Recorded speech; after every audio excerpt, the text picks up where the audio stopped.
इस कार्यक्रम के पुण्यार्जक हैं एक बार लगेगा तो 7 पुश्तों तक चलेगा। वंडर सीमेंट, फर्क नजर आएगा।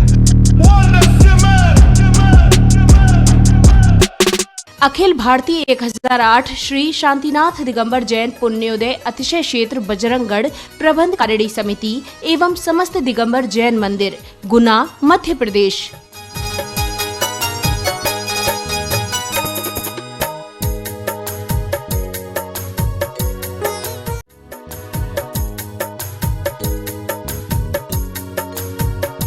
अनुरोध बरनी जी महाराज गंभीर सागर जी महाराज से कि ऑनलाइन जिज्ञासा के माध्यम से आज के सत्र को प्रारंभ दें। बरनी जी महाराज।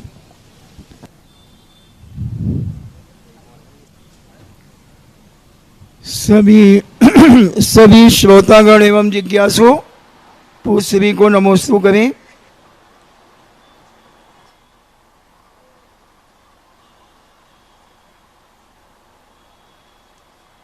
पीयूष जैन बड़ा गांव दसान से पूछते हैं, गुरुदेव के चरणों में नमोस्तु। गुरुदेव, पर्याप्तक और लब्धि पर्याप्तक किसे कहते हैं? पर्याप्तक का अर्थ होता है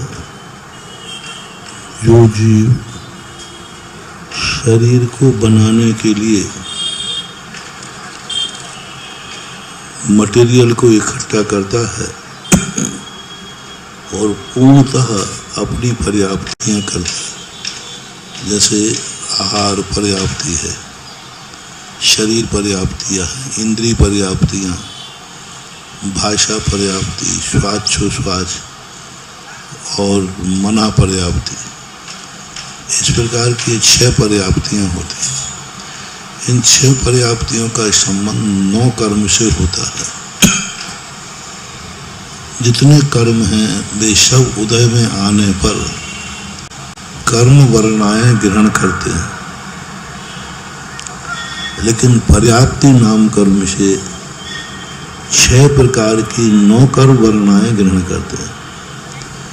9 कर्म वर्णाएं वो कहलाते हैं जो शरीर का निर्माण करते हैं, आँख कान इंद्रियों का निर्माण करते हैं, बोलने के लिए शब्द के मटेरियल इकट्ठा करते हैं, सोचने वाले मन का निर्माण करते हैं, श्वासोच्छ्वास लेने की ताकत पैदा करते हैं। श्वासोच्छ्वास जो ली जाती है, हवा तो सदा भरी हुई है, लेकिन श्वासोच्छ्वास प्रमाण जो 9 कर्म वर्णाएं होती हैं ये सभी नहीं होती, उनको ग्रहण करने की एक शक्ति होती है। इसको पर्याप्तक बोलते हैं। लब्धि पर्याप्तक का अर्थ होता है कि वो अपनी कोई भी पर्याप्ति पूर्ण नहीं करता। मात्र थोड़ी देर के लिए आता है, जन्मता है, पर्याप्त शरीर भी नहीं बना पाता, इंद्रियां भी नहीं बना पाता और मरण को प्राप्त हो जाता है। लब्धि पर्याप्त जीव कहलाते, जो क्षुद्रक भाव, सबसे छोटा भाव ग्रहण करते हैं। ऐसा यशवंत जैन ललितपुर से पूछते हैं, पूज्य गुरुदेव के चरणों में नमोस्तु। गुरुदेव, समदान क्रिया आदि पुराण में आती है, तो इसका अर्थ क्या है? समदान क्रिया। समदान क्रिया का अर्थ होता है अपने बराबरी वालों को सहयोग करना। समदत्ति भी इसका नाम।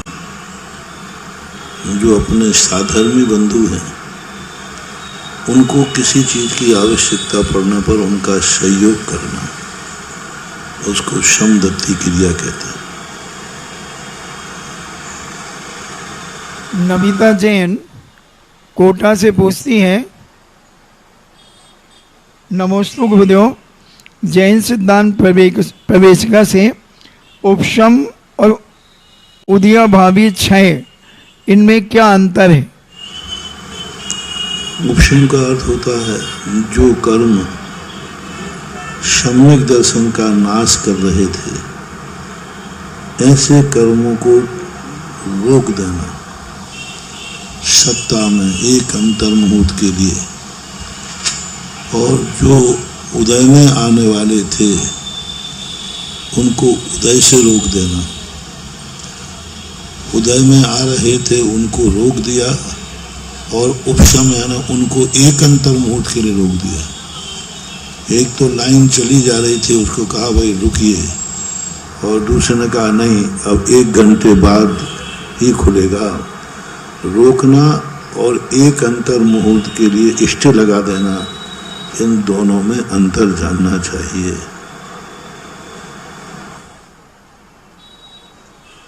अतिशय जैन उदयपुर से पूछते हैं, नमोस्तु गुरुदेव, प्रथमोपशम और द्वितीयोपशम सम्यक्त में क्या अंतर होता है? कौन सा? प्रथमोपशम और द्वितीयोपशम। प्रथमोपशम का अर्थ इतने हैं, पहली बार जो मिथ्यात्व रूप पिंड था उस मिथ्यात्व के 3 टुकड़े करके उपशम करना एक प्रथमोपशम कहलाता है, जो चारों गति के जीव करते हैं। और द्वितीयोपशम मात्र संगी पंचेंद्रिय में भी मनुष्य, कर्म भूमि के मनुष्य, वो भी मनुष्य हों और कर्म भूमि के हों और मुनि महाराज हों। मुनि महाराज ही द्वितीयोपशम सम्यक दर्शन करते हैं।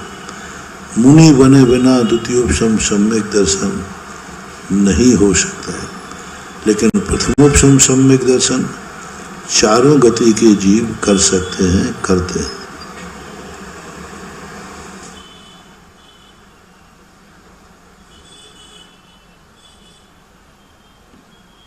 गजरा जैन भिलाई से पूछती हैं, पूज्य गुरुदेव को नमोस्तु। गुरुदेव, ऐसा कहा जाता है और माना भी जाता है कि कमट के जीव ने बिना कारण ही 10 भाव तक बैर किया। तब जिज्ञासा है, क्या कारण के बिना कार्य होता है और 10 भाव ही क्यों? इसके पहले का भी कोई कर्ज या बैर मरुभूति यानी पार्श कुमार का हो सकता है? कारण के बिना कार्य नहीं होता है, कोई ना कोई तो बैर भाव रहा है। अब वो बैर भाव अपन को मिलता नहीं। कभी कभी कहते हैं कि मर्डर तो हुआ है, लेकिन किसने किया है वो अपराधी नहीं पकड़ा जा रहा। कितने अपराध हैं जो अपराध तो हुए हैं, लेकिन अपराधी गायब है, अपराधी पकड़ से बाहर है। तो इसी प्रकार से यहाँ कर्म तो कोई ना कोई है, लेकिन कर्म क्या है इसका इतिहास गायब हो गया। अब कभी सर्वज्ञ भगवान मिलेंगे तो उनसे पूछेंगे अपन सब मिल करके। विद्या जैन बड़ा गांव धसान से पूछती हैं, गुरुदेव, शुक्ल ध्यान की अवस्था में ध्यानस्थ श्री सुकौशल मुनिराज को सेवनी ने भक्षण किया, लेकिन दूसरी ओर दीवान अमरचंद स्वयं सिंह के पिंजरे में प्रवेश कर गए, फिर भी बनराज ने उनका बाल बांका नहीं किया। तो इसे हम क्या समझें? घटनाएं होती। यहाँ एक चुनौती थी, यहाँ एक देवत्व शक्ति ने आकर के कार्य किया और वहाँ बैर भाव था, निदान था। यहाँ शेर का उनके साथ कोई ऐसा संबंध नहीं था जो संबंध से न मांगे। यहाँ शेर भूखा था, इसलिए उसे जो खाने दिया खा लिया। वहाँ शेरनी भूखी नहीं थी, वो तो बदला लेने के लिए थी। भूखी नहीं थी शेरनी, उसने तो क्रोध था, आवेश था। एक जीव मांसाहारी है तो मांस खाने के लिए किसी को मार रहा है, और एक व्यक्ति बैर भाव से मार रहा है। दोनों में कितना अंतर है। बैर भाव से जो मार रहा है वो उसके लिए कोई दया नहीं होती, वो तो बैर भाव साध रहा है। इसे मर्डर बोलते हैं, हत्या बोलते हैं। और जो मांसाहारी जीव मारते हैं उन्हें मर्डर, हत्या नहीं होते, उसने भक्षण कर लिया, खा लिया, ऐसा।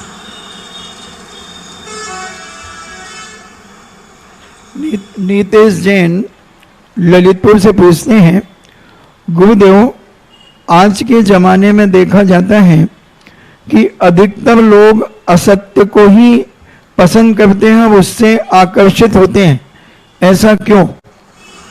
नहीं, ऐसा तो कभी नहीं देखा गया। असत्य को कोई पसंद नहीं करता। हाँ, वो सत्य को समझ नहीं पाते। उन्हें लगता है कि यही असत्य है, यही सत्य है। बालक नहीं समझ पाता कि मिट्टी नुकसानदायक है, वो जानता है कि अच्छी है, तो वो अंदर से निर्णय न करने के कारण से ऐसा लगता है। कौन व्यक्ति असत्य को पसंद करेगा? कभी कभी मोह के कारण, राग द्वेष के कारण असत्य पसंद होना वो अलग चीज है। मोह के कारण अपने व्यक्ति को, कई लोग अपना व्यक्ति जब अपराध करता है उसको बचाने का प्रयास करते हैं, पूरी जी जान लगा देते हैं, सब कुछ लगा लेते हैं, क्योंकि उसके प्रति उसका राग है। दो व्यक्ति असत्य को पसंद करते हैं। एक व्यक्ति या तो उसके प्रति मोह भाव है, बहुत तीव्र मोह भाव है, तो उसने अपराध किया है, सब मालूम है, लेकिन उसे बचाने का प्रयास करेंगे। दूसरा व्यक्ति, सामने वाले को मालूम है कि उसका वीक पॉइंट है, यदि हम उसके पक्ष में, विरोध में असत्य नहीं बोलेंगे तो वो हमारे प्रति करेगा, तो कई बार असत्य का साथ देते हैं, क्योंकि वो फंस जाते हैं। असत्य का साथ नहीं है तो ब्लैकमेलिंग करेगा वो, इसलिए मजबूर होकर के असत्य के हाँ में हाँ मिलाना पड़ती है। तीसरा व्यक्ति और होता है, जब द्वेष भाव के कारण से असत्य का आलम्बन लेता है। किसी से द्वेष भाव है तो झूठी गवाह दे देगा, झूठा फंसा देगा। तो ये कारणों से व्यक्ति असत्य को मानता है, साथ देता है। अन्यथा बिना कारण के जानबूझ करके कोई असत्य को पसंद नहीं करता। सब सत्य को ही अच्छा कहते हैं, क्योंकि सत्य तो सत्य ही होता है। झलक जैन आगरा से पूछती हैं, पूज्य गुरुदेव के चरणों में कोटिशा नमन। गुरुदेव, पुण्यानुबंधी पुण्य क्रिया किसे कहते हैं? पुण्यानुबंधी कहते हैं पुण्य के उदय में पुण्य होना। जैसे तुम्हारे पुण्य के उदय से पैसा आया, उसको पाप में खर्च नहीं करना, पुण्य में करना। तुम्हें शरीर स्वस्थ मिला है तो उसका भोगों में खर्च ना करके तप में करना। तुम्हें आंख अच्छी मिली है तो उससे बुरी नज़र से न देखकर अच्छी नज़र से देखना। जो जो चीज़ें पुण्य कर्म के उदय से मिली हैं, उनसे पाप की अपेक्षा पुण्य करने का भाव आता है, उसे पुण्यानुबंधी पुण्य कहते हैं। पुण्य से पुण्य करना, ये पुण्यानुबंधी पुण्य है। ऑनलाइन जिज्ञासा के बाद आइए इस सत्र को ले चलते हैं गुनाह की ओर। परम पूज्य गुरुदेव के श्री चरणों में नमोस्तु निवेदित करते हुए आइए आज के इस सत्र को, जो कि मुनि सुब्रतनाथ जिनालय सुभाष कॉलोनी में परम पूज्य गुरुदेव की सन्निधि में आयोजित हो रहा है। प्रातःकाल से ही प्रभु की शांति धारा और परम पूज्य गुरुदेव का मर्म स्पर्शी उद्बोधन, जो हमें भक्त से भगवान बनने की कला सिखाता है, उसके बाद आज जिज्ञासा समाधान के माध्यम से सर्वप्रथम जिनवाणी चैनल, सुधा कलश, पुण्योदय, श्रवण संस्कृति, आदिनाथ चैनल, सभी चैनलों के श्रोताओं और श्रद्धालुओं का स्वागत करते हुए आज के सत्र को मैं प्रारंभ दे रहा हूँ। प्रथम जिज्ञासा के लिए मेरा आमंत्रण, जिनकी अगुवाई में गुनानगर में ऐतिहासिक पंचमुखी पंचकल्याणक महामहोत्सव आयोजित हुआ, संपन्न हुआ। परम पूज्य गुरुदेव का उन्हें भरपूर आशीर्वाद मिला और उनके कुशल नेतृत्व में सारे काम संचालित हुए। मैं पुण्योदय तीर्थ के यशस्वी अध्यक्ष जी SK जैन साहब को प्रथम जिज्ञासा के लिए आमंत्रित कर रहा हूं। वे अपनी जिज्ञासा रखें और इसके बाद तैयार रहेंगी श्रीमती नमिता जी रांची। गुना जिले के परम उपकारी गुरुदेव के चरणों में त्रैवार नमोस्तु नमोस्तु नमोस्तु। पूज्य श्री निरापद सागर जी के चरणों में नमोस्तु एवं सभी एहलक छुल्लक जी बरनी जी महाराज के चरणों में इच्छामी इच्छामी इच्छामी। महाराज श्री 3 तारीख से गुना शहर में धर्म की गंगा बह रही है, जिसमें जैनेतर सभी लोग उसमें बहती गंगा में अपना पुण्य अर्जन कर रहे हैं। गुरुजी अभी जो विषय है वो ये है कि पंचकाणक पुण्योदय तीर्थ क्षेत्र बजरंगगढ़ के अभी होना शेष हैं। बाकी जो 4 मंदिरों के जो प्रतिष्ठा होनी थी वो हो चुकी है। तो गुरुजी अब नंबर पुण्योदय तीर्थ क्षेत्र बजरंगगढ़ अतिशय क्षेत्र बजरंगगढ़ का है। तो गुरुजी मेरी जिज्ञासा ये है कि वहाँ पे हम सब लोग किस तरीके से अपनी रूपरेखा को बनाएं और कैसे वहाँ पे इस पंचकाणक महोत्सव का जो अपना संपूर्ण पंचकाणक महोत्सव होना है 15 दिन का। मैं समझता हूँ ये जो ऐतिहासिक पंचकाणक पंचमुखी पंचकाणक है ये पिछले 10 से 15 दिन अपने को हो गए हैं और 15 दिन से ना तो कोई व्यक्ति थका है ना किसी में एनर्जी लेवल कम हुआ है। सभी लोग आपसे रोज एनर्जी ले लेके और 24 घंटे आपके साथ में सभी लोग लगे हुए हैं। तो कृपया करके गुरुदेव ये हमें बताने की कृपा करें कि अब जो पुण्योदय तीर्थ क्षेत्र बजरंगगढ़ पर जो पंचकाणक होना है उनकी रूपरेखा क्या होनी चाहिए और हम लोगों को उसमें क्या करना चाहिए, ऐसी मेरी जिज्ञासा है। गुरुदेव नमोस्तु गुरुदेव, नमोस्तु गुरुदेव, नमोस्तु गुरुदेव। इस बार पुण्योदय तीर्थ के निमित्त से ही गुना का उदय आया है। गुना का पुण्योदय नहीं था, पुण्योदय का पुण्य था। और उस निमित्त से और पुण्योदय में स्थान का अभाव होने से ये गुना में पंचकाणक हुआ।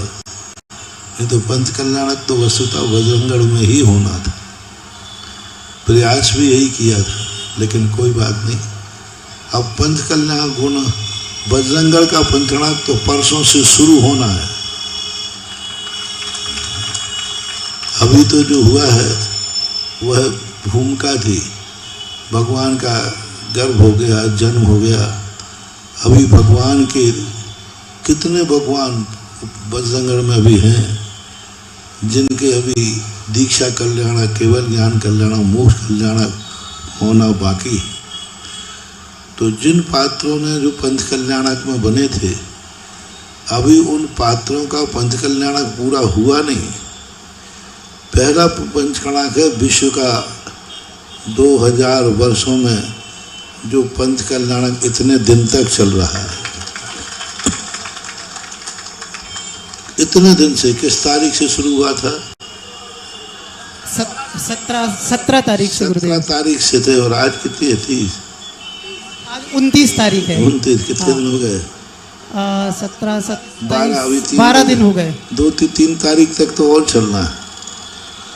तो अभी तो बजरंगगढ़ का पंचकल्याणक, अभी नंदीश्वर का पंचकल्याणक, त्रिकाल चौबीसी का, और कल आगरा से बेनाडा जी आए तो जो त्रिमूर्ति मंदिर का 18 फुट ऊंचे उत्तंग शांतिनाथ भगवान का जो वज्रलेप हुआ है और जो छवि निखर के आई है, पन्नालाल जी कहते महाराज जी दर्शन करके आनंद आ गया।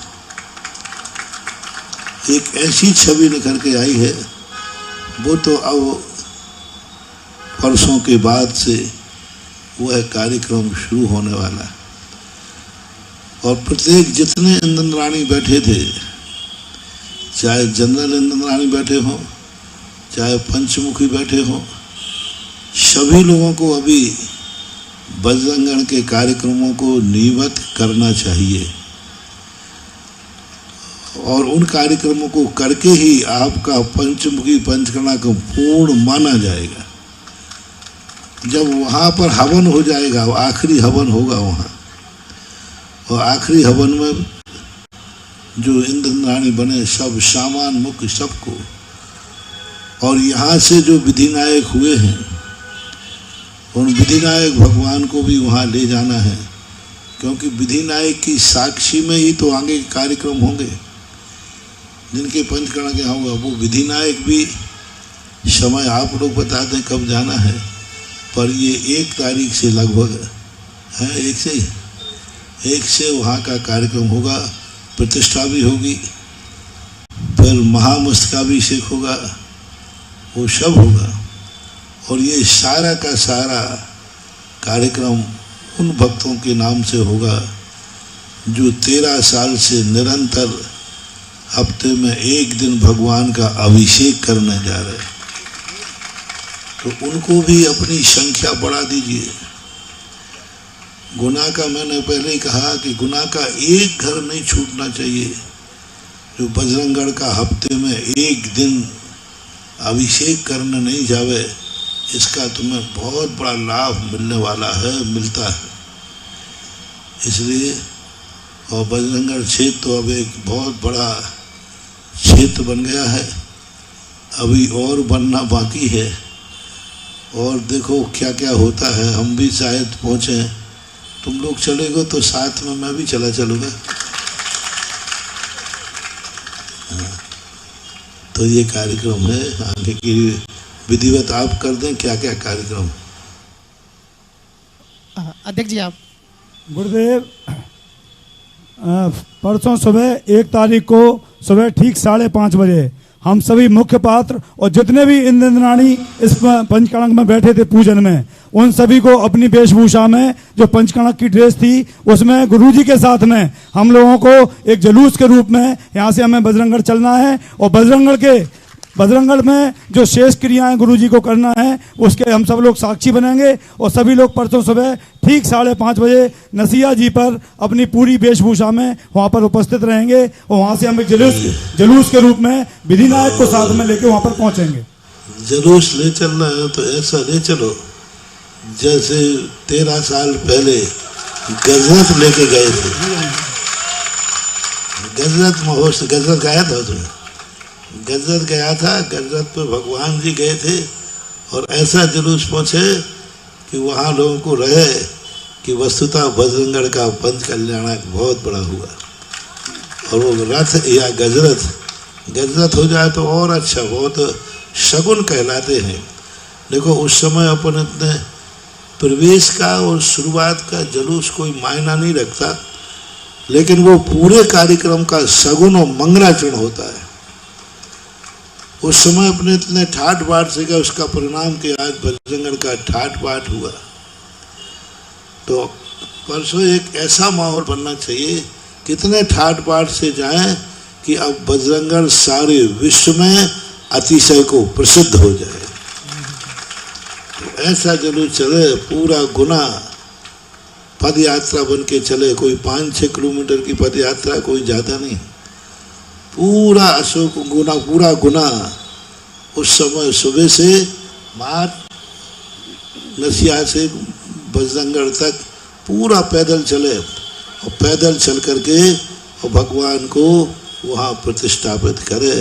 तो जुलूस हो तो ऐसा हो कि वो लगे कि हाँ बहुत बड़ा जुलूस है।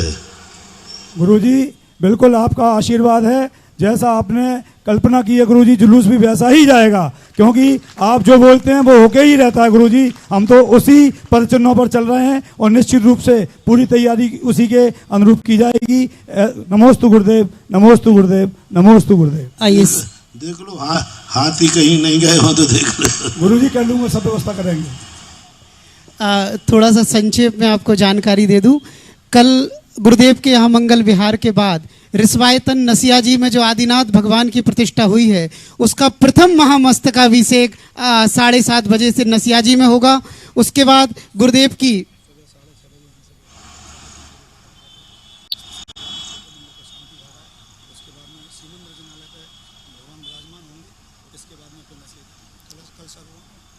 सुबह 5:30 बजे गुरुदेव का यहाँ से बिहार होगा। तदुपरांत शांतिनाथ दिगंबर जैन बाजार छोटा मंदिर जी पर गुरुदेव के मुखारविंद से मांगलिक शांति धारा। तदुपरांत सीमंदर जिनालय पहुंचकर वहाँ पर जो भी वेदी पर प्रतिमाजियों का विराजमान आदि अनुष्ठान कार्यक्रम होंगे। उसके बाद नसिया जी में आदिनाथ भगवान का प्रथम महामस्तकाभिषेक होगा और कल जिज्ञासा समाधान आहारचर्या आदि सारे कार्यक्रम नसिया जी में होंगे।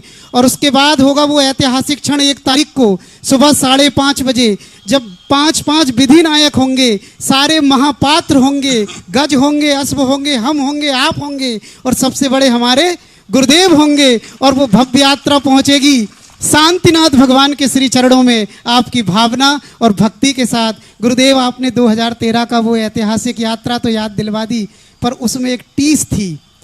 हम चले तो गए थे उत्साह के साथ और आपने कोई मौका भी नहीं दिया, उत्साह उमंग के साथ पहुंच तो गए, लेकिन जब शाम को लौटे तब समझ में आया कि आपका बिहार हो गया है।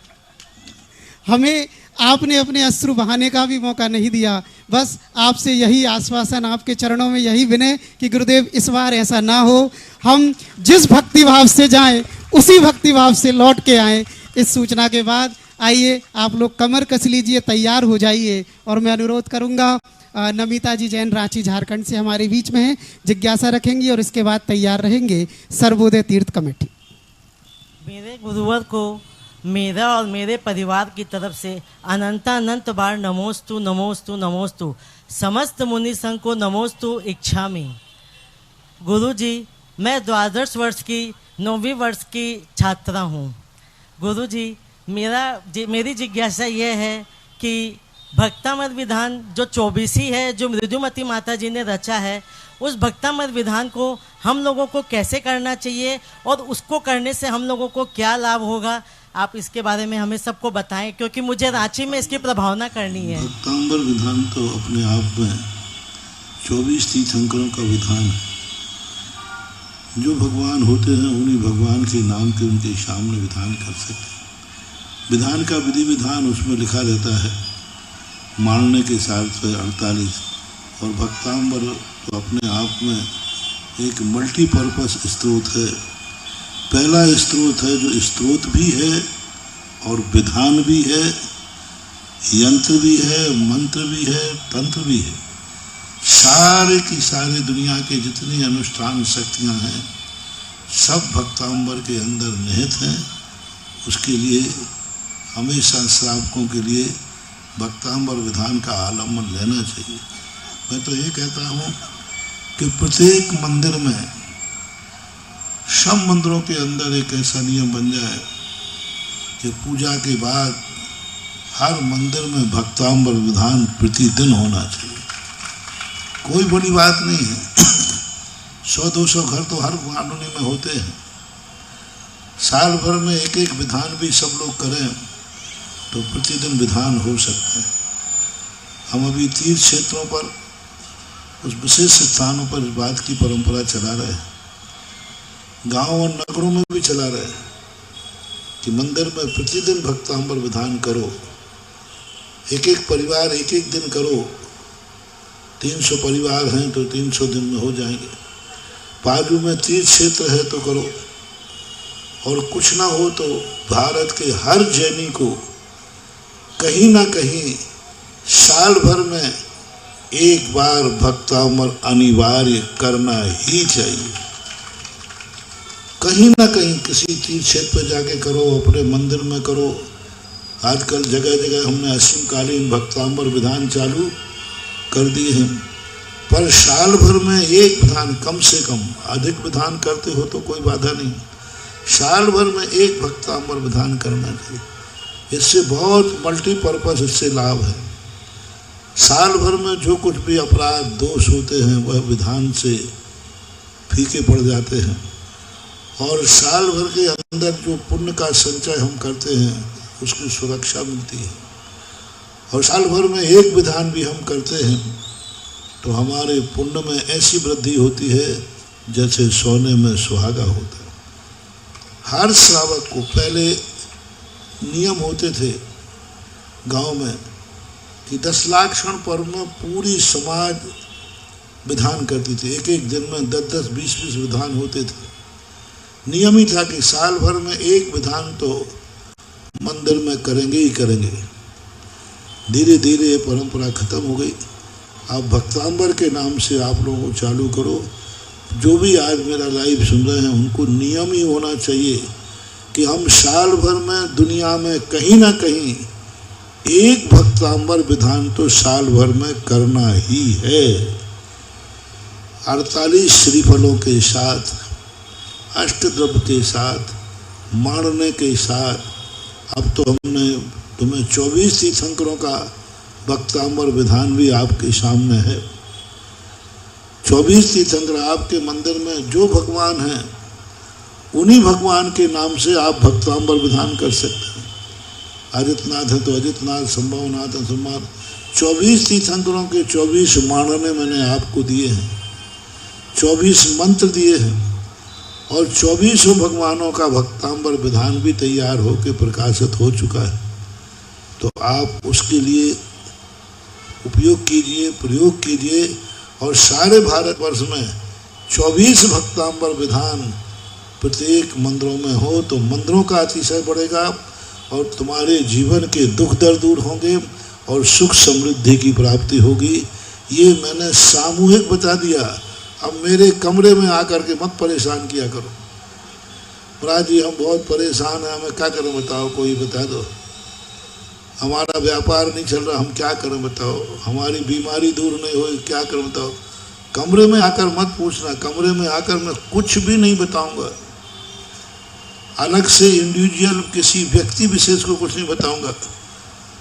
कई लोग आकर कहते महाराज जी कुछ भी, मैं ये भी नहीं कहूँगा कि भक्तांबर विधान कर लो। मैं आज तक कभी मेरे पास कोई भी आता है कितनी संकट में आए, मैं कभी कुछ नहीं बताता। मैं शांति धारा की इतनी महिमा बताता हूँ, लेकिन आज तक मैंने किसी से नहीं कहा तुम बहुत संकट में शांति धारा कर लो, भक्तांबर पाठ कर लो, फलाना श्लोक पढ़ लो। मैं नहीं कहूँगा, क्योंकि इंडिविजुअल देना झाड़ा फूंकी है और प्रवचन में बताना महिमा है। प्रवचन, अब प्रवचन में हमने सबको बता दिया। अब बिल्कुल सबके लिए मल्टीपल, जिनको जो भी दुख दर्द है कुछ भी है, भक्तांबर विधान सबसे बड़ी शक्ति है। सुख समृद्धि है, भक्तांबर विधान सबसे बड़ी शक्ति है। और नियम बना लो, चाहे सुख दुख होवे या न होवे, हमें साल भर में एक कहीं ना कहीं भक्तांबर विधान करना ही है। नियम बना लो। घर में जितने सदस्य सब लोग जन्मदिन पे मना लो कि हमारे घर का जिसका जन्मदिन पड़ेगा वो भक्तांबर विधान करेगा। शादी की सालगिरह है, नियम बना लो कि हर साल शादी की सालगिरह है, किसी ना किसी क्षेत्र पर जाकर के हम भक्तांबर विधान के साथ शादी की सालगिरह मनाएंगे। लो साहब कितना बड़ा मंगल है। अब तुम चाहते हो कि महाराज हमारा सुहाग अमर रहे, तुम नियम कर लो ना। सारे भारत के दंपति नियम कर लें कि हम अपने शादी की सालगिरह दिवस पर कहीं ना कहीं किसी क्षेत्र पर जाके भक्तांबर विधान करेंगे। 1-1.25 घंटे का है। देखो आपका शगुन कैसे नहीं होता। आपके पूर्वजों की पुण्यतिथि है, कैसे स्मृत रखें। तो जब भी आपके पूर्वज की किसी की पुण्य स्मृति मनाना है तो नियम बना लो कि हमारे घर में पुण्य की तिथि जिस दिन भी आएगी उस दिन हमारे घर में नियम से कहीं ना कहीं किसी क्षेत्र पर जाकर के पुण्यतिथि की स्मृति में भक्तांबर विधान करेंगे। तो ये सारी चीज़ें आपके लिए मैंने दे दी और इसको सब लोग हमेशा के लिए उपदेश को ही आदेश मान लो तो तुम्हारा भी काम हो जाएगा और हम भी थोड़ा झड़ा फूकी से बच जाएंगे। उपदेश को और आदेश में तुम देने वाला नहीं हो, क्योंकि तुम आदेश के पात्र हो नहीं, उपदेश के लायक हो। तो मैंने उपदेश दे दिया आज प्रश्न के माध्यम से। गुरुजी हम लोग पूजा के माध्यम से 365 दिन कर सकते हैं ना? कर सकते, खूब करिए। और दीपक जला के कर सकते हैं? दीपक जलाने के लिए एक दीपक जला के, हाँ, एक दीपक जला। दीपक जलाना है तो कोई बाधा नहीं है। सामूहिक जलाओ, मंदिर में जलाओ और वो सामूहिक होना चाहिए। अकेले व्यक्ति दीप जलाने में मुझे बहुत डाउट लगता है, डर लगता है, क्योंकि 48 दीपकों के साथ रिद्धियाँ हैं, मंत्र हैं और उन मंत्रों के साथ में जब जलाते हो तो उसकी शक्ति बहुत होती है। अकेले बैठ कर जला रहे हो कोई तुम्हें डर लग सकता है, भय लग सकता है। और सामूहिक करोगे तो फिर कोई दोष नहीं है। पूरा परिवार मिलकर मंदिर में करे, घर में नहीं करना। पूरा परिवार मिले या 10-5 लोग मिलकर सामूहिक रूप से करोगे तो फिर उससे कोई भी फर्क नहीं पड़ेगा, बहुत अच्छा रहेगा। ऐसा जिज्ञासा के लिए मेरे अनुरोध रहेगा सर्वोदय तीर्थ कमेटी, अरविंद जी, अखिलेश जी, धर्मेंद्र जी, प्रशांत जी, समस्त कमेटी से अपनी जिज्ञासा रखेंगे और इसके बाद तैयार रहेंगे। जिन्हें आज नवदा भक्ति का, गुरुदेव का गंधोदक प्राप्त हुआ, ऐसे आकृति जी, सिद्धार्थ जी, मनोज जी, कविता जी, स्वराज परिवार अगली जिज्ञासा के लिए तैयार रहेंगे। पूज्य गुरुदेव के चरणों में शत नमोस्तु अर्पित करते हैं और समस्त एलक जी, छलक जी के चरणों में इच्छा भी अर्पित करते हुए पूज्य श्री आपके आशीर्वाद से पंचमुखी पंचकल्याणक महोत्सव के दौरान गुना क्षेत्र को एक नई सौगात मिली, सर्वोदय ज्ञान तीर्थ क्षेत्र की। और 24 जून को भगवान बाहुबली का महामस्तकाभिषेक कर हम सभी अभिभूत हैं। पूज्य श्री, अब इस क्षेत्र के विस्तार के लिए हम आपसे मार्गदर्शन चाहते हैं और आशीर्वाद चाहते हैं। इस पूरे कार्यक्रम के दौरान हमें कई नए सदस्यों से जुड़ने की भी संभावनाएं बलवती हुई और कई नए सदस्य हमसे जुड़ भी गए हैं। आने वाले दिनों में हम इसकी सूची 3-4 दिनों में और बढ़ेगी। लगभग अभी तक हमारे पास 74 सदस्य जुड़ गए। अभी आप इतना करें कम से कम पहले कि जब कोई क्षेत्र की सीमा में ऐसा स्थान बनाया जाता है तो पहले राजस्थान में इसको नसिया बोला करते थे, यहाँ भी बनाई गई, जहाँ लोग शाम के समय अपने व्यापार से निर्वृत्त होकर के वहाँ जाकर के अपना संध्या का कार्यक्रम करते थे, श्यामाय का, अथवा अष्टमी और चौदस को व्यापार बंद करके वहाँ जाकर धर्म ध्यान करते थे 24 घंटे, सेठ सुदर्शन आदि। ये परंपरा जैसे ही क्षेत्रों में, अभी जैसे ललितपुर के अंदर अभिनंदन उदय तीर्थ क्षेत्र है, आज वो ऐसा स्थान बन गया है। जैनी जो पुरुष, जैनी बच्चे, जैनी महिलाएं जो शाम को भोजन के बाद यहाँ वहाँ जाते थे, टीवी पे बैठते थे, आज सब लोगों को एक ही है कि भोजन करने के बाद शाम को अभिनंदन उदय तीर्थ क्षेत्र जाते, भक्तांबर करते। गुना के लिए एक सबसे बड़ी सौगात है।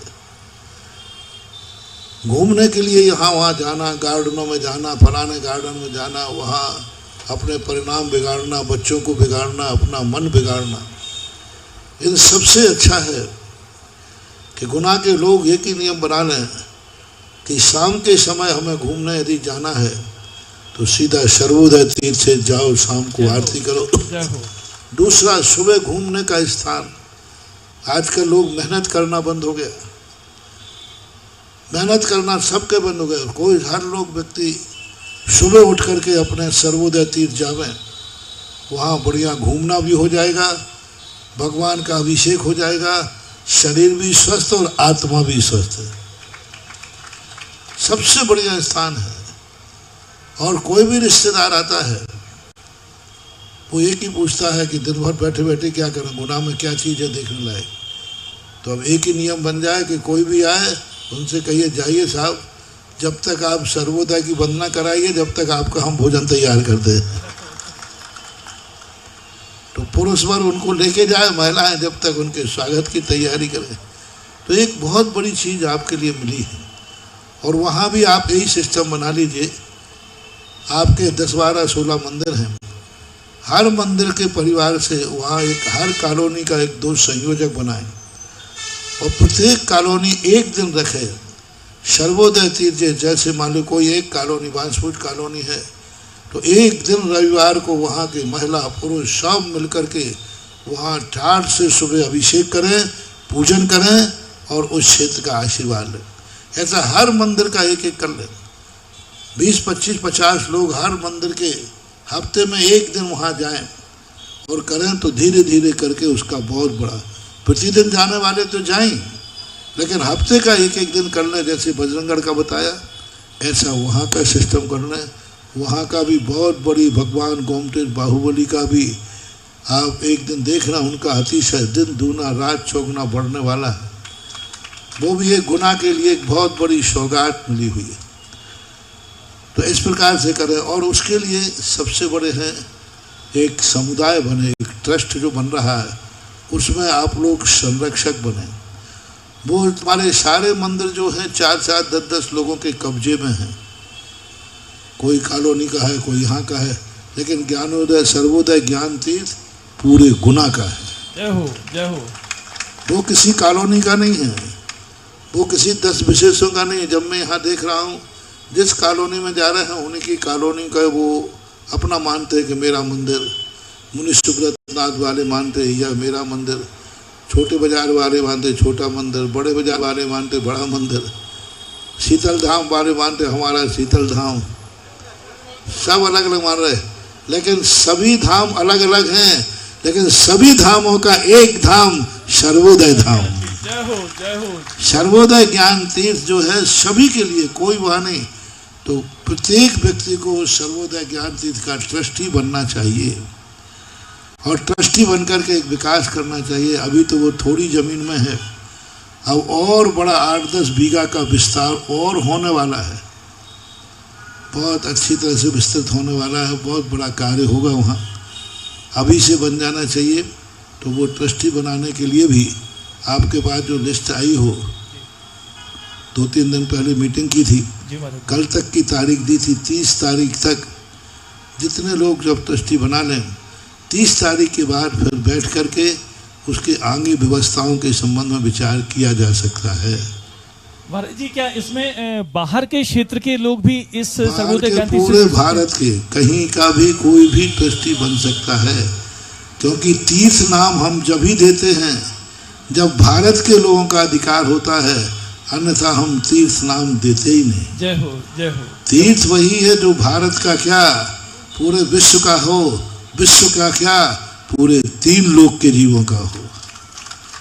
देवता भी आए हैं तो उसका ट्रस्टी बन सकता है लेकिन वो बन नहीं पाएगा क्योंकि उसकी सीमाएं होती हैं। फिर भी आप लोगों को बाहर के भी, यहाँ के भी, अपने रिश्तेदारों को भी ट्रस्टी बनाए, अपने व्यापार से जुड़े हुए लोगों को भी ट्रस्टी बनाए, सबको बनाइए, क्योंकि वहाँ पर दोनों गौशाला भी है, बाहुबली भी है, विद्यालय भी है, सब चीज़ें हैं वहाँ पे। नमोस्तु नमोस्तु महाराज जी, नमोस्तु। गुरुवर का उपकार है कि एक ऐसा तीर्थ हमें दे दिया कि जो अभी तक श्रवण बेलगोला, लिस्ट दे दो, जो आई है लिस्ट दे दो। श्रवण बेलगोला एक ऐसा तीर्थ दे दिया कि हमें 6 किलोमीटर पर बाहुबली भगवान का आभास हो गया। जब उनके मस्तक से जलधारा बही तो हमें लगा कि हम कहाँ पर हैं, गोमटेश्वर बाहुबली में आराधना कर रहे हैं। आप भी इस अखिल भारतीय क्षेत्र से जुड़ सकते हैं। शिरोमणि संरक्षक के लिए महज 11 कलश की राशि के साथ आप पुण्यार्जन कर सकते हैं। परम संरक्षक के लिए 5 कलश की राशि से पुण्यार्जन कर सकते हैं और ट्रस्टी के लिए 1 कलश की मात्र राशि से पुण्यार्जन कर सकते हैं, जो कि आपको 5 वर्षों में ये राशि देनी है। आप दान देते रहेंगे और आपका पुण्य बढ़ता रहेगा, चढ़ता रहेगा। अभी जिनके नाम हमें ट्रस्टी के रूप में 1 कलश की राशि से प्राप्त हुए हैं, डॉक्टर अमित जी, श्री सिद्धार्थ जी, राजेश जी, अभिषेक जी, अंकित जी, मनोज जी, तरुण जी, गौरव जी, दीपक जी, संजीव जी, राजीव जी, राजकुमार जी, विनोद, पीयूष जी, राजेश जी, प्रदीप जी, श्री संजीव जी, प्रणव जी, श्री संजीव जी जैन, मोनू जी, महेंद्र जी, सचिन जी, आगम जी पाटनी, श्री ऋतिक जी, रजनीश जी, अकलंक जी, जिनेश जी, रितेश जी, शैलेंद्र जी, भूपेश जी, अनुज जी, श्री विपुल जी, श्री इंजीनियर अमन जी। इस तरह बस इस पत्र में उतनी ही जगह शेष है जितने में आपका नाम आ जाए। तो मन भावना मानस बनाइए, अपना नाम प्रेषित कीजिए। और इस बीच में एक और छोटी सी सूचना, हमारे बीच में जिन्होंने सुबह शांति धारा का पुण्यार्जन किया था, अरविंद जी, आशीष जी, अंकित जी, आकाश जी, समस्त परिवार अपनी राशि समर्पित करने के लिए आए हैं कमेटी के लिए। वे आगे आ जाएं, गुरुदेव को श्रीफल समर्पित करें, राशि कमेटी को समर्पित करें, कमेटी उनका बहुमान करे। और एक छोटी सी बिटिया, कहते हैं कि बच्चों में भगवान दिखता है, और जब बच्चे भगवान को अपने हृदय में समा लेते हैं तो उनके कल्याण का मार्ग कोई नहीं रोक सकता। एक छोटी सी बिटिया परियूसी जैन, जिसने गुरुदेव का एक बहुत सुंदर स्केच बनाया है, वो भी आ जाए, सबको वो स्केच दिखाए, टीवी के माध्यम से दिखाए और गुरुदेव से आशीर्वाद प्राप्त करे। एक और निर्णय हो चुका है कि 2013 में जिन लोगों ने मंगल कलश आदि की कोई भी बोलियां ली थी, वो संपूर्ण राशि तुम्हारे सर्वोदय ज्ञान तीर्थ को ही समर्पित की गई थी। अथवा जिन्होंने अभी तक बोली नहीं दी, वे भी सर्वोदय ज्ञान तीर्थ में अब प्रतिष्ठा के बाद तो जमा करा देना चाहिए। अब तो कोई राग द्वेष नहीं होना चाहिए। ये बना जो बनना है और नहीं बनना है वो सब मैंने मास्टर प्लान दे दिया। अब आपके पैसे का पूर्ण सदुपयोग है। अभी तक तो था क्या पता बनेगा कि नहीं बनेगा, अब तो बन चुका है। अतः अब निर्माण का दोष चालू हो जाएगा। जिन्होंने बोली चतुर्मास में कलशों की नहीं देंगे तो अब वो विकराल रूप धारण कर लेगा, अब वो महान दोष चालू हो जाएगा। इसलिए अब आपको निश्चित होकर के बाहुबली का नाम लेकर के समर्पित कर देना चाहिए। आइए, एक नाम और आ गया, श्री धर्मेंद्र जी NFL ट्रस्टी बनकर पुण्यार्जन कर रहे हैं। आपके मंगल भावों की अनुमोदना। नाम देते जाइए, मैं बोलता जाऊंगा। स्वराज परिवार अपनी जिज्ञासा रखेगा और इसके बाद तैयार रहेंगे कीर्ति जी जैन और समस्त जैन समाज बामोर कला अध्यक्ष जी के साथ अपनी जिज्ञासा के लिए तैयार रहेंगे। मम आराध मम इष्ट गुरुदेव के चरणों में मेरा 3 बार नमोस्तु नमोस्तु नमोस्तु।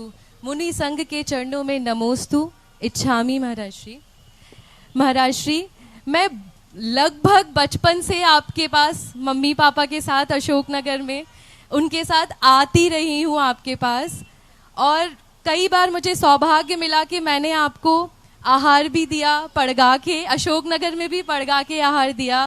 बट गुरुजी, जब मैंने आपको गुना में आपकी आगवानी करी ऐसा बहू बनकर अपने परिवार में, और आपको आज जो आहार देने का मुझे सौभाग्य मिला गुरुजी, उससे ज़्यादा अत्यंत खुशी मुझे आज तक पूरे मेरे 2.5 साल से लेकर अभी तक नहीं हुई, जो मैंने आज आपको पड़गा के इतनी मेहनत करके आहार दिया। बहुत प्रसन्नता हुई गुरुजी। और गुरुजी, मेरा हमेशा से एक यही सपना था, मैं मम्मी पापा जी को भी बोलती थी कि जहाँ भी मेरी शादी हो वहाँ काश ऐसा हो कि मेरे जो ससुराल वाले हो वो भी गुरुजी के भक्त हो।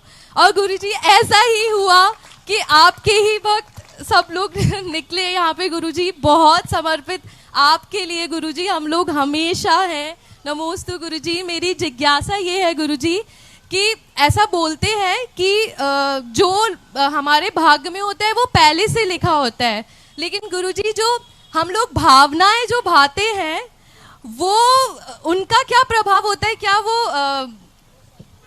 वो सर्वोपरि है कि जो लिखा होता है वो सर्वोपरि है, या वो नेक निमित्त हमारे ऐसे बन जाते हैं? भाग्य जो होता है वह अलग चीज है, और भावनाएं भी तुरंत भाग्य लिखती हैं। 2 प्रकार का होता है, एक तो जमा पूंजी भी काम आती है और एक रनिंग कमाई भी तो होती है। जैसे व्यापार होता है, कुछ पूर्व की पूरी जमाई वसीयत में मिलती है माँ बापों से, कुछ बेटा स्वयं कमाता है। ऐसे ही भाग्य होता है, भाग्य कुछ पूर्व भाव से तो लेके आता है लेकिन फिर स्वयं कमाता है, और स्वयं जो कमाता है वो भी भाग्य बन जाता है। बहुतायत जो कमाई होती है, बहुतायत जो आज होता है, स्वयं की कमाई वर्तमान की होती है। वर्तमान का जो अपन पुरुषार्थ करते हैं उससे भाग्य की लकीरें भी बदल जाती हैं। भाग्य में लिखा हुआ भी हम बदल सकते हैं, भावनाओं के माध्यम से बदलते ही हैं। आज जो वर्तमान में पुरुषार्थ कर रहे हो, मान लो तुमने भावना भाई कि हमें ऐसा परिवार मिले, ये भाग्य से मिला, लेकिन भाग्य से मिला, यदि भावना नहीं करते तो शायद नहीं मिलता। तो भाग्य को जगाने वाली भी भावना होती है, और भाग्य से मिल जाता है, और आज वर्तमान में भावना नहीं करते तो फिर भी नहीं मिल सकता था। तो ये दोनों की समष्टि चलती रहती है। अतीत का भाग्य, वर्तमान का पुरुषार्थ ही व्यक्ति के जीवन में काम आता है, ये व्यवस्था है, ऐसा मान। जिज्ञासा के लिए मैं अनुरोध करूं बामोर कला समाज से। उसके पूर्व एक सूचना आपको दे दूं। भक्त तो अपने भगवान को संकट में डालते रहते हैं, ऐसा ही परम पूज गुरुदेव के लिए उनके भक्त कर रहे हैं। गुरुदेव इंदौर से लोग आए बस लेकर, भोपाल से बस लेकर आए, कल जबलपुर से हजारों की संख्या में ट्रेन लेकर आ रहे हैं। बहुत सारा भक्तों का जन सैलाब जबलपुर से कल आने वाला है, और गुरुदेव से निवेदन करने वाला है कि गुरुदेव जबलपुर पधारें और आप भी सब उन कार्यक्रमों में सम्मिलित होइए, आइएगा, पुण्य बढ़ाइएगा। और शाम को जैसा कि गुरुदेव के मुखारविंद से वाणी झरी थी कि जो पंचमुखी पंचकल्याणक महाप्रतिष्ठा में महायज्ञ नायक बनकर अपने परिवार को गौरवान्वित करेगा, उसे समाज द्वारा महायज्ञ नायक की पदवी दी जाएगी। कल क्षमा करें, महायज्ञ नायक बनेगा, उसे सिंघई की पदवी दी जाएगी। कल ये कार्यक्रम नसिया में संपन्न होगा। हमारे 2 परिवार डॉक्टर प्रीतेश जी और श्री महावीर जी वेलकम, वे सब परिवार सादर आमंत्रित हैं कार्यक्रम में। उन्हें वहां पर समाज द्वारा सिंघई की पदवी दी जाएगी। आप भी आइएगा। जिज्ञासा रख रही है बामोर कला समाज, और इसके बाद श्रीमती रानू जी जैन तैयार रहेंगी। बामोर कला और समस्त 84 क्षेत्र के इष्ट गुरु कुल गुरु के चरणों में बारंबार नमोस्तु नमोस्तु नमोस्तु। पूज्य निरापद सागर महाराज जी के चरणों में नमोस्तु नमोस्तु नमोस्तु। वर्णी जी महाराज और समस्त अलग जी महाराज के चरणों में इच्छामी इच्छामी इच्छामी। गुरुदेव, आपने एक दिन कहा था, जैसे अभी संचालक जी ने भी कहा है, कि चतुर्मास की बात आई है, चतुर्मास कहाँ होगा। आपने एक दिन कहा था मेरे बारे में पता करना है कि क्या होने वाला है, तो विरोधियों के, दुश्मनों के मोबाइल जा कर के चेक कर लो, वो समझो वो करेंगे जिस काम को ये काम नहीं होना चाहिए वही काम हो जाता है। अब गुरुदेव, इंदौर वाले भी आ गए, भोपाल वाले भी आ गए, सागर वाले भी आ गए, जबलपुर वाले भी आ गए, सभी लोग आ गए। पहले मैं उन सबके दुश्मनों के ग्रुप में महाराज जी चुपचाप से बैठ गया था, उनके व्हाट्सएप ग्रुप में मैं चुपचाप से घुस गया था। फिर बाद में क्या हुआ कि मैंने कुछ प्रतिक्रियाएं दे दी तो मुझे सब ग्रुपों से अलग कर दिया था। अब महाराज जी, अब मैंने क्या कैसे खबर लूँ, तो मैंने फिर अपने कुछ दोस्तों को उसमें से पता किया। भोपाल वाले कह रहे भोपाल नहीं आ सकते, इंदौर वाले कह रहे इंदौर नहीं आ सकते, जबलपुर वाले कह रहे जबलपुर नहीं आ सकते, सागर वाले कह रहे सागर नहीं आ सकते। तो गुरुदेव, कैसे पता चलेगा कि आपका चतुर्मास कहाँ हो रहा है। दूसरी बात, महाराज जी अभी एसके जैन साहब ने एनर्जी की बात करी।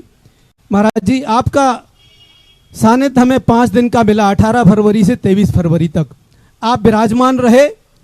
तो एक अभी पिछले हफ्ते एक शिवपुरी से एक एनर्जी टेस्ट करने वाले आए।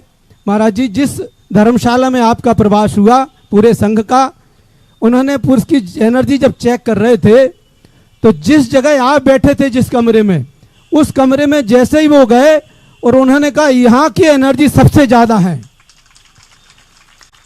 फिर महाराज जी स्कूल चलता है अपना विद्यासागर, आचार्य विद्यासागर स्कूल नाम से, वहां पर जब चेक करने गए तो एक कमरे में एनर्जी बिल्कुल भी नहीं आ रही थी, लेकिन आचार्य भगवंत की फोटो के सामने जैसे ही वो पहुंचे उसमें उनकी छड़ें घूम गई एकदम, कहा यहाँ एनर्जी है।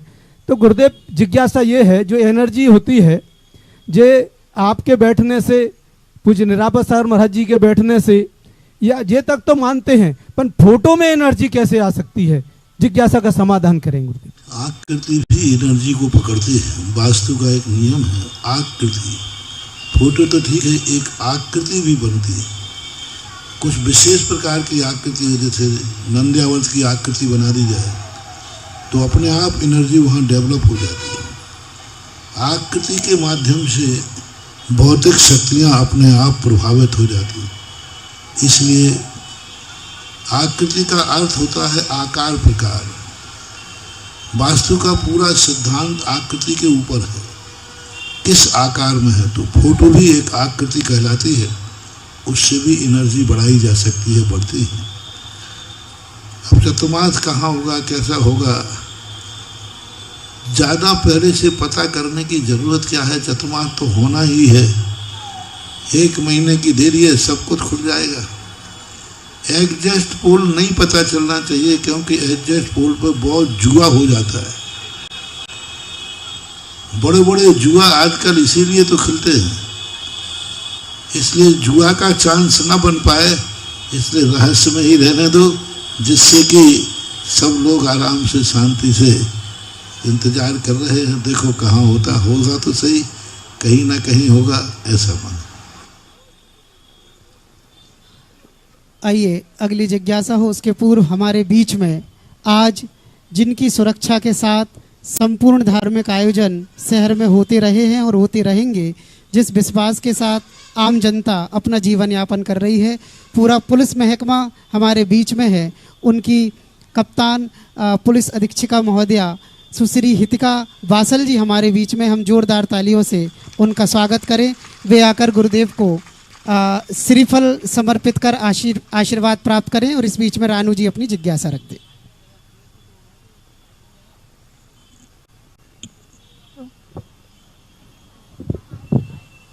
हेलो हेलो, महाराज श्री के चरणों में अनंतो वा नमोस्तु नमोस्तु नमोस्तु। गुरुदेव, मंच पर विराजित महाराज श्री एलक जी चुल्लक जी को नमोस्तु इक्षामी इक्षामी।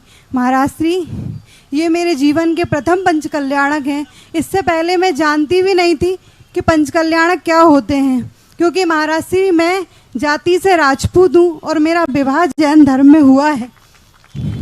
महाराज जी, मैंने सुना था कि जैन धर्म के बहुत बड़े संत हैं सुधा सागर जी। जब आज आपको सामने से सुना तो आपकी महिमा समझ में आई है। महाराज जी, आपकी वाणी जैन धर्म तो क्या सारे संसार को भव से ताड़ दे, ऐसी आपकी वाणी है। महाराज जी, मेरी जिज्ञासा है कि जो भी लड़की जो दूसरे धर्म से जैन धर्म में विवाहित होकर आती है, जैसा कि आप बताते हो कि व्यक्ति का अपने धर्म के प्रति समर्पण होता है, वो मेरे साथ भी है और सबके साथ होता है। महाराज जी, तो सबके साथ होता है, तो महाराज जी दोनों धर्मों का निर्वहन कैसे हो, क्या सही है, क्या मानना चाहिए, क्या नहीं मानना चाहिए? देखो क्या है इस संबंध में, क्योंकि ये सार्वजनिक मंच है, मूल बात है दो नावों में सवारी करना खतरा होता है। इसलिए ये व्यवस्थाएं आपके पूर्वजों ने समाज में बनाई। समाज ने ये व्यवस्था, इसलिए तो जातिकरण हुआ था। जाति धर्म के लिए नहीं होती है, जाति समाज के लिए होती है। इसलिए समाज में व्यवस्थाएं बनाई गई थी। जाति जो आई थी इसलिए आई थी हर व्यक्ति अपनी जाति में विवाह करे, और हर जाति में अपना धर्म एक नियम होता है। उससे क्या है, विरोधाभास नहीं होता है। आज वही दुविधा पड़ जाती है कि यहाँ ये करें या ये करें, तो 7 मामाओं का भांजा भूखा सो गया। वो सोचते हैं कि वो धर्म बचा लेगा, वो सोचते वो बचा, पता चला कि दोनों ही नहीं हो। इसलिए इस प्रकार की जो परंपराएं हैं पूर्वजों ने बनाई हैं, इनका हमेशा ध्यान रखना चाहिए। अब यदि इनमें कोई परिवर्तन करते हैं तो साइड इफेक्ट बहुत होते हैं। साइड इफेक्ट ये होते हैं कि मान लीजिए आज तुमने इस धर्म में आए, इस धर्म को मानने लगे, कल के दिन पीहर गए और वहाँ पर तुमने उस धर्म का अपमानना की, तो पीहर वालों को बुरा लगेगा। फिर सामाजिक स्थितियाँ बिगड़ जाती हैं, फिर बाद में जाकर के कानूनन स्थिति बिगड़ जाती है। तो ये इतने साइड इफेक्ट हैं। ये साइड इफेक्ट से बचने के लिए ही समाज की ये व्यवस्थाएं बनाई थी। इस घटना को आपने कहा तो मैं एक बार शुद्धि के लिए जाता था।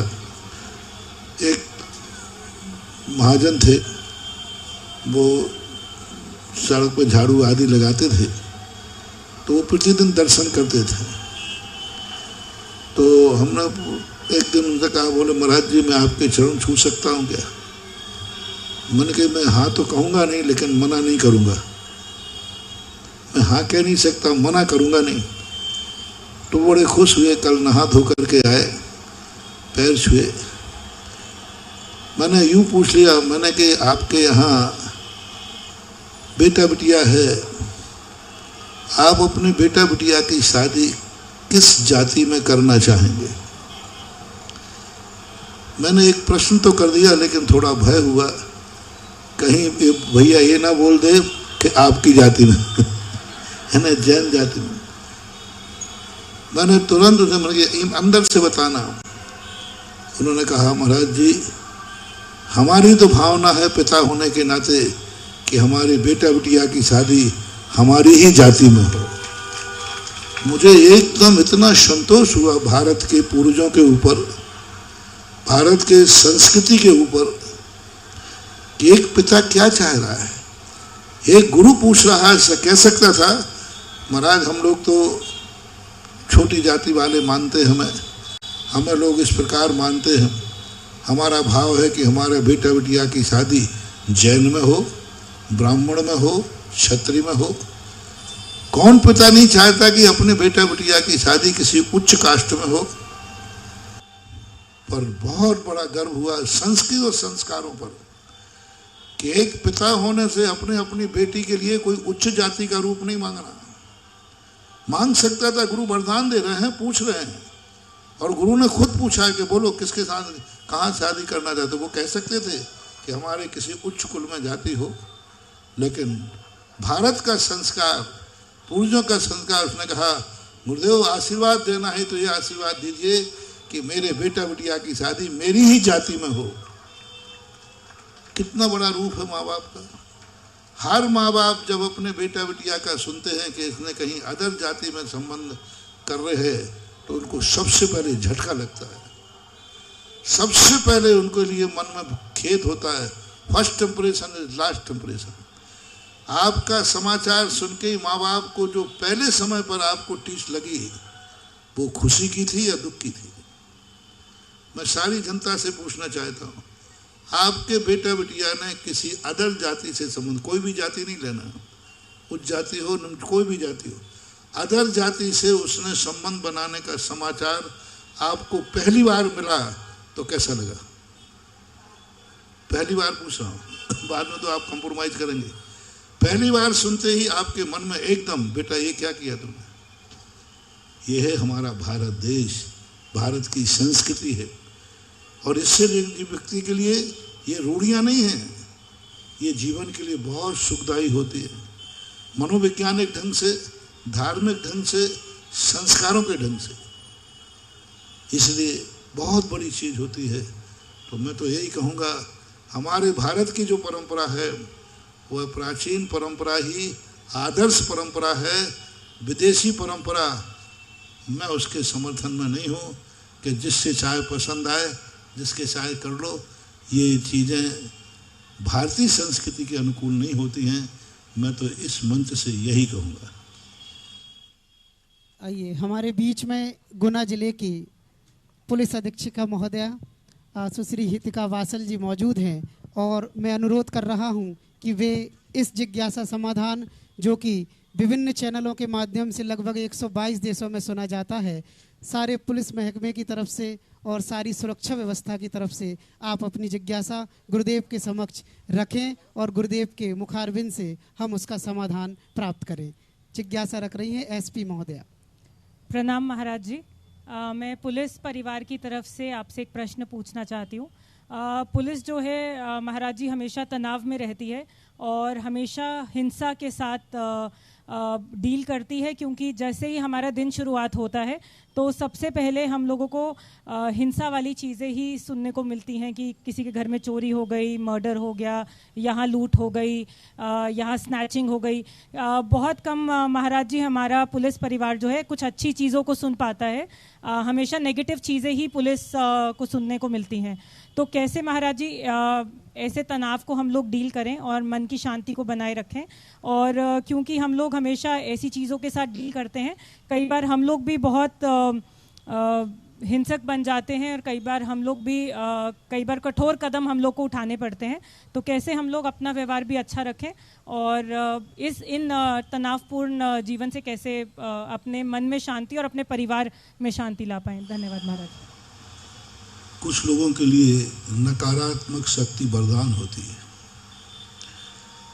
एक सैनिक 24 घंटे मारने का भाव रखता है। 24 घंटे उसके पास बंदूक है, उसकी उंगली खटके पर है। 24 घंटे उसको मारने पर दृष्टि है, लेकिन वो हत्यारा नहीं है, देश का रक्षक है। नकारात्मक है, बचाने का भाव नहीं है। एक सैनिक जो बॉर्डर पर जाता है उसको बचाने का भाव नहीं आता, उसको मारने का भाव आता है। चूक नहीं जाए, निशाना है। अब निरंतर मारने का भाव है, लेकिन आज तक किसी सैनिक को किसी भी धर्म ने दुर्गति नहीं भेजा, उसको पापी नहीं कहा, उसको पाप बंद का कारण नहीं बताया, बल्कि ये कहा वो राष्ट्र का रक्षक है और रक्षक की कभी दुर्गति नहीं होती, सदगति होती है। जैसे आप लोग जो नकारात्मक शक्तियाँ को साथ जूझते हैं, वो नकारात्मक शक्तियाँ ही आपका वरदान है। यदि नकारात्मक शक्तियाँ जिस दिन खत्म हो जाएंगी, उस दिन पुलिस और सैनिक सब खत्म, कोई ज़रूरत ही नहीं पड़ेगा। नकारात्मक शक्ति से सकारात्मक शक्ति के साथ जो जीता है वो वीर नहीं कहलाता। नकारात्मक शक्ति के साथ जो जीता है उसी को योद्धा बोलते हैं, उसी को वीर बोलते हैं। सकारात्मक शक्तियों के साथ हम लोग जीते हैं, सकारात्मक शक्तियों के साथ लोग जीते हैं। तो हमारे साधु को भी उतना महान नहीं कहा।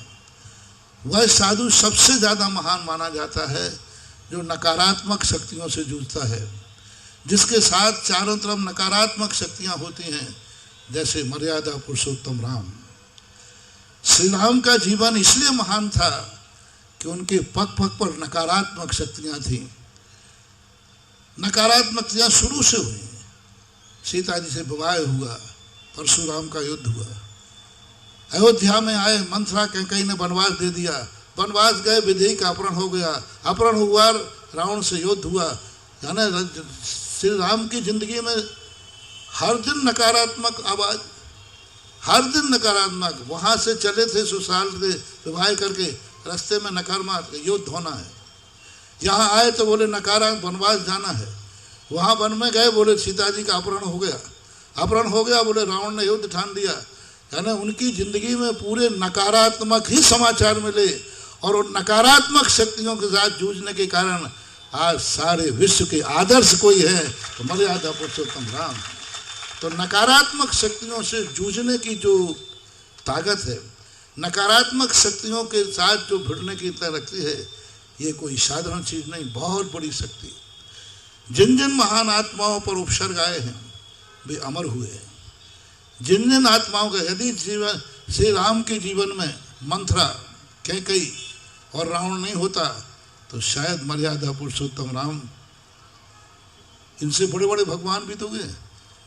ब्रह्मा विष्णु महेश बहुत बड़े भगवान हैं, लेकिन दुनिया में प्रसिद्धि किसकी है? क्योंकि उनके साथ नकारात्मक शक्ति थी।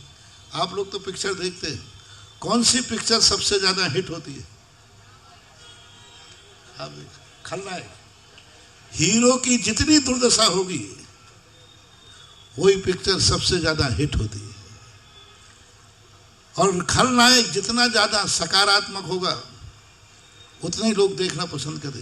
पूरी पिक्चर में 3 घंटे की पिक्चर में 355 मिनट नकारात्मक में कौन जीता है? हीरो। और सकारात्मक कौन जीता है? खलनायक। 5 मिनट के अंदर सारा खेल बदलता है, और हीरो की जैसी सकारात्मक जिंदगी आती है पिक्चर में आ जाता है द एंड। यानी जब तक खलनायक के मजे रहे तब तक पिक्चर चलती रही, हीरो जब तक पिटता रहे तब तक पिक्चर चलती रही। जैसे ही हीरो के थोड़े अच्छे दिन आए, यानी दुनिया क्या देखना पसंद कर रही है? वह यही स्थिति जिंदगी में आना चाहिए। कभी भी नकारात्मक स्थितियां अपने सामने बनती हैं, वहीं तो हमें योद्धा बनना है। इसलिए सैनिक को सैनिक कहा जाता है, वीर सैनिक कहा जाता है, योद्धा कहा जाता है, क्योंकि वो नकारात्मक शक्तियों में जीने की हिम्मत रखता है। गमले के पौधे तो सदा बने रहते हैं, लेकिन एक दिन पानी नहीं मिले तो मुरझा जाते हैं। लेकिन जो नकारात्मक शक्तियों के साथ जंगलों के पौधे होते हैं, साल 2 साल पानी न बरसे तो भी हरे बने रहते। इसलिए आप लोगों की जो नकारात्मक शक्तियां हैं, उन्हीं से जूझने के लिए तो उस समय तुम्हारे आपकी पढ़ाई में सबसे ज्यादा एक अपराध शास्त्र आता है। अपराध शास्त्र आपको पढ़ाया जाता है। बताओ, अपराध शास्त्र पढ़ाना चाहिए कि सुरक्षा शास्त्र? अपराध शास्त्र। जब तक पुलिस वाले को अपराध शास्त्र का ज्ञान नहीं होगा, वो अपराध से कैसे निपटेगा? 72 कलाओं में एक चोर कला भी है। तो चोरी करने के लिए कला नहीं है, चोर को पकड़ने के लिए चोर कला सीखना पड़ती है कि चोर कितने तरीकों से चोरी कर सकता है, लोग कितने तरीके से मर्डर कर सकते हैं। ये सारी कलाएं आप लोगों के मन में होती हैं। ये वर्दी, ये पद कोई साधारण नहीं है। इस पद पे को तो कई बार जब विश्वामित्र को यज्ञ करना था तो राम लक्ष्मण को भी ये ड्यूटी देना पड़ी थी, वो भी सैनिक बन के गए थे। तो इसलिए उस पर कोई आप लोगों ने, बस आपका एक ही है कि जब आप लोग नकारात्मक रूप धारण करते हैं, उस समय भी आप नकारात्मक नहीं हैं। दुष्ट को यदि दंड न दिया जाएगा तो दुष्टता और बढ़ती है। जिस माता पिता को अपने बेटे को थप्पड़ मारने का अधिकार नहीं है, उसको पे बेटे का बाप बनने का अधिकार नहीं है, क्योंकि आशीर्वाद देकर के ही बेटे का पालन नहीं होता है।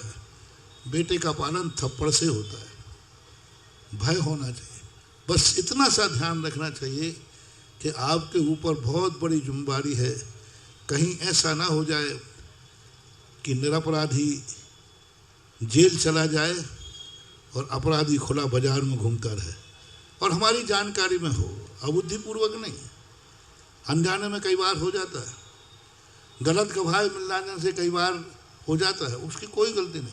हमारी जानकारी में बहुत बड़ा दायित्व तो आपका होता है, उस समय चला कर के कोई गलती ना हो जाए, चला कर के असत्य का समर्थन ना हो जाए, क्योंकि आप एक राष्ट्र की बहुत बड़ी निधि हैं। आपको हिंसा का कार्य करते हुए भी अहिंसक की उपाधि दी जा रही है, ये बहुत बड़ी चीज़ है। जैसे मैंने से नहीं, कार्य हिंसा का है और उपाधि अहिंसक की है। अहिंसा के कार्य करने वाले को अहिंसक कहना कोई बड़ी बात नहीं है, कार्य हिंसा का हो और उपाधि अहिंसक की मिले, ये बहुत बड़ी चीज़ है। कार्य मारने का है और उपाधि दी जा रही है देश का रक्षक है, इसलिए कोई विकल्प की जरूरत नहीं। बस अपनी अंतर चेतना से ध्यान रखना, कहीं मेरे द्वारा किसी निरपराधी का शोषण न हो जाए। ये मानवीयता, ये राष्ट्रीयता, ये सामाजिकता, ये इंसानियत अपने अंदर है, फिर कोई बाधा नहीं है, ये सब कानून है। धन्यवाद महाराज जी, नमस्ते। आइएगा इस क्रम में हम सर्वप्रथम श्रीमती हितिका वासल जी, जो कि पुलिस अधीक्षक हैं गुना जिले की, उनका सम्मान यहाँ पर कर रहे हैं। मैं अनुरोध कर रहा हूँ श्रीमती कविता जी जैन स्वराज और श्रीमती रिया भाभी से, वे पधारेंगी और सर्वप्रथम पुलिस अधीक्षक महोदया का यहाँ पर समिति की ओर से सम्मान और आप सबकी ओर से सम्मान करेंगे और आप जोरदार तालियों से इस पुण्य कार्य की अनुमोदना करेंगे। आज यहाँ पर संपूर्ण पुलिस प्रशासन का ये सम्मान समारोह गुरुदेव की चरण सन्निधि में हो रहा है। उनके आशीर्वाद के साथ, जैसा कि गुरुदेव ने एक सूक्ति दी कि काम भले ही हिंसा का हो लेकिन उपाधि अहिंसा की है। किसी ने कहा भी है कि सबको लड़ने पड़ते हैं अपने अपने युद्ध, चाहे राजा राम हो चाहे गौतम बुद्ध। तो आइए इस अहिंसात्मक लड़ाई के लिए आज पुलिस अधीक्षिका महोदया का श्रीमती कविता जी और श्रीमती रिया जी सम्मान, अतिरिक्त पुलिस अधीक्षक श्री प्रशांत जी सुमन जी को भी मैं सादर आमंत्रित कर रहा हूं। श्री अखिलेश जी और मनोज जी उनका सम्मान करेंगे और कृपया पधारें। अखिलेश जी और मनोज जी कृपया सम्मान कर रहे हैं श्री प्रशांत जी सुमन जी, जो कि अतिरिक्त पुलिस अधीक्षक हैं। और सम्मान के लिए मेरा आग्रह श्री विवेक अष्ठाना जी एसडीओपी महोदय, कृपया भी पधारें। उनका सम्मान श्री विवेक अष्टाना जी साहब सम्मान करेंगे। मेरा अनुरोध, आप लोग जोरदार तालियों से आपकी भी सम्मान की भावनाएं उन तक प्रेषित करें। अनुरोध है सीएसपी महोदय श्री आनंद राय जी, कृपया आप भी पधारें। श्री राजीव जी और देवेन जी से अनुरोध, कृपया भी सम्मान करेंगे श्री आनंद राय जी। और गुरुदेव की जब मंगल आगबानी हुई तो चारों ओर खबर फैली कि गुना में गुरुदेव का भव्य मंगल प्रवेश हो रहा है। कुछ बुरी आत्माएं भी सक्रिय हो गईं और उन्होंने चैन स्नैचिंग जैसी घटनाओं को अंजाम दिया। लेकिन हमारी मुस्तैद पुलिस, जिसका बहुत इन वरिष्ठ अधिकारियों के संरक्षण में जिन्होंने बहुत अच्छा काम किया, मैं उन्हें आमंत्रित कर रहा हूं। गुना टीआई साहब श्री राजकुमार शर्मा जी, कृपया भी पधारें और यहाँ सम्मान स्वीकारें। पुलिस प्रशासन की एक सबसे बड़ी, दुनिया के बड़े बड़े डांके तो पकड़े जाते हैं, आज तक कभी भी जेब और चैन कटी हो भी पकड़ी गई हो बहुत मुश्किल है। लेकिन इस बार प्रशासन की जागरूकता से वो भी जेब कट भी पकड़े गए, चैन काटने वाले भी पकड़े गए। और गजब तो जब हुआ कि बताते यहाँ गाड़ी गायब हो गई, और गाड़ी गायब होने के बाद यहाँ से गाड़ी मिलती नहीं है प्राय। लेकिन वो गाड़ी जो ले गया था वो खुद का समाचार आ गया, साहब हमारी गाड़ी हम बेचेंगे 15,000 में बिकेगी, आप दे दो तो आपकी गाड़ी वापस कर देंगे। चोर खुद देने आ गया, बताइए, नसिया की बात है। यानी उसके मन में भी ये डर लग गया कि मैंने जिस प्रांगण से चोरी की है शायद मेरे जीवन को बर्बाद न कर दे। तो बहुत अच्छा प्रशासन ने सहयोग दिया। 1 महीने से देख रहा हूँ, बहुत बड़ी सक्रियता है। मामला कैंट थाने का था, तो जिनकी बहुत सक्रिय भूमिका रही कैंट टीआई साहब श्री अनूप भार्गव जी को भी आमंत्रित कर रहा हूँ। हाँ, लगातार ये 4 साल जिन्होंने गुना में भी सेवाएं दी, अभी कैंट में मुस्तैद हैं। उनका हम सम्मान कर रहे हैं और अनुरोध कर रहा हूँ एसआई ज्योति राजपूत जी से, कृपया वे भी पधारें। हाँ, श्री अरविंद जी शरद कृपया आप भी पधारें और हमारे संजीव जी लुकवासा कृपया आप भी, संजय जी लुकवासा कृपया आप भी पधारें और सम्मान करें। एसआई ज्योति राजपूत जी, मेरा अनुरोध रहेगा प्रधान आरक्षक श्री अशोक सरोज जी से, कृपया आप भी पधारें। मेरा अनुरोध रहेगा आरक्षक श्री नीलेश रघुवंशी जी, कृपया आप भी पधारें। हाँ, कविता भाभी जी, रिया भाभी जी कृपया आ जाएं।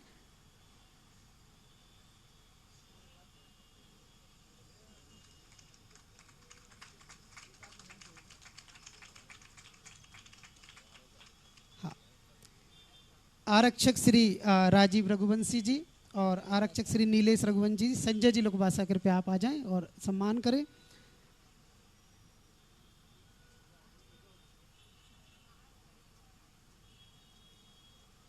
हमारे संपूर्ण पुलिस महकमे का आज सम्मान करने का ये सुअवसर प्राप्त हुआ मुनि सुब्रतनाथ जिनालय समिति और जैन समाज गुना। आरक्षक नवदीप अग्रवाल जी कृपया पधारें। श्री आरक्षक राजू बघेल जी, श्री कुलदीप यादव जी साइबर सेल और ओम चरण जी सीसीटीवी गुना और श्री विकास राजपूत जी, श्री शिव कुमार रघुवंशी जी कृपया पधारें और समिति उनका स्वागत करे।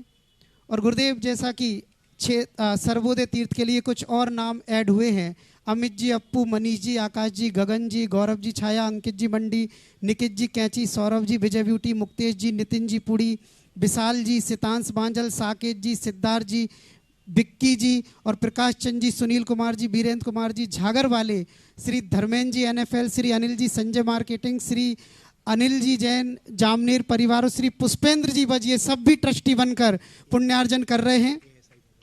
हाँ, ASI भदौरिया जी भी हमारे बीच में है, उनसे भी मेरा आग्रह रहेगा कृपया वे भी पधारें।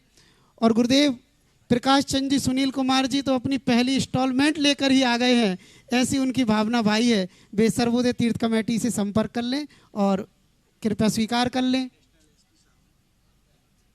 और आप लोगों का भी यदि ऐसा मन और भावना मानस बन रहा हो तो मुझ तक अपना नाम प्रेषित कर दें, क्योंकि मेरे पेज में अब बहुत कम जगह बची है, कुछ ही श्रेष्ठी शेष रह गए हैं जो ट्रस्टी बन पाएंगे। यदि भावना मन मानस बन रहा हो तो अपनी भावना मुझ तक प्रेषित कीजिएगा। हाँ, और हमारे समस्त जो जिनका मैं नाम नहीं ले पाया, मैं समिति से अनुरोध करूंगा, आप सभी सादर आमंत्रित हैं, कृपया हमारे सम्मान को स्वीकारें। हमारे समस्त पुलिस के पदाधिकारीगण कृपया पधारें और हमारी समिति उनका यहाँ पर सम्मान स्वागत कर अपनी भावनाएं उन्हें भेंट रही है। और आप लोग निर्बाध रूप से करतल ध्वनि से उन सभी का स्वागत करते रहिएगा।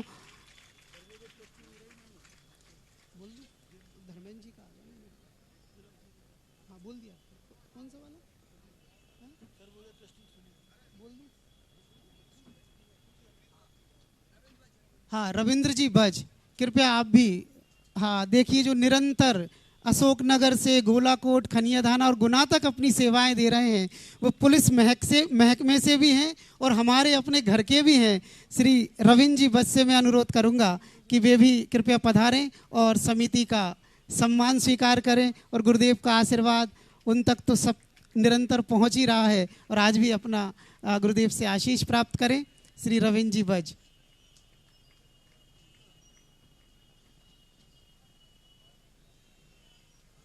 और आइएगा अब हम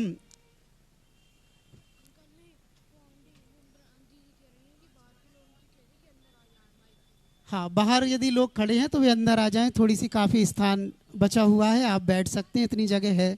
और अब हाँ, आइएगा अब हम करते हैं गुरुदेव की आरती। और आज की आरती का परम सौभाग्य संपूर्ण पुलिस परिवार प्राप्त कर रहा है। और आपकी भी किसी की भावना हो तो मुझ तक अपना नाम प्रेषित कर दें, अपनी भावनाएं बोल दें। और आज आरती के पुण्यार्जक पुलिस महकमा परिवार और हमारे जिन्होंने नवदा भक्ति का आज जिन्हें सौभाग्य प्राप्त हुआ, हम सब मिलेंगे, करेंगे गुरुदेव की आरती जो भव से तारती। अच्छा हाँ, जो पुलिस परिवार के साथी हमारे बाहर खड़े हैं, आप भी आ जाइएगा, गुरुदेव की आरती का परम सौभाग्य प्राप्त कीजिएगा, पधारें और समिति का सम्मान भी प्राप्त कीजिएगा, कृपया पधारें।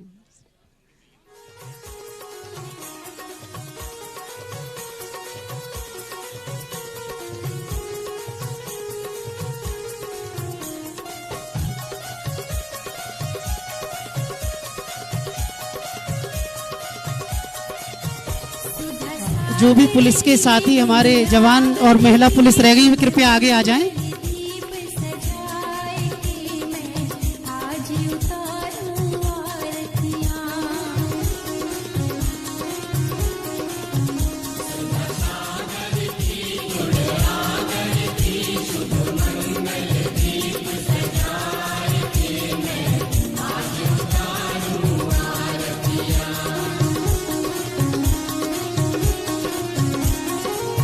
रूप श्री श्री शांति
होगा आज का ये महत्वपूर्ण कार्यक्रम संपूर्ण पुलिस परिवार का स्वागत यहाँ पर किया और इस कार्यक्रम में जिन्होंने परम पूज्य गुरुदेव को नमोस्तु नमोस्तु नमोस्तु भगवान जिन्होंने आज महत्वपूर्ण भूमिका। इस कार्यक्रम के पुण्यार्जक थे घर की लंबी इनिंग चाहिए, वंडर सीमेंट लगाइए। वंडर सीमेंट, फर्क नजर आएगा। अखिल भारतीय 1008 श्री शांतिनाथ दिगंबर जैन पुण्योदय अतिशय क्षेत्र बजरंगगढ़ प्रबंध कारिणी समिति एवं समस्त दिगंबर जैन मंदिर, गुना, मध्य प्रदेश।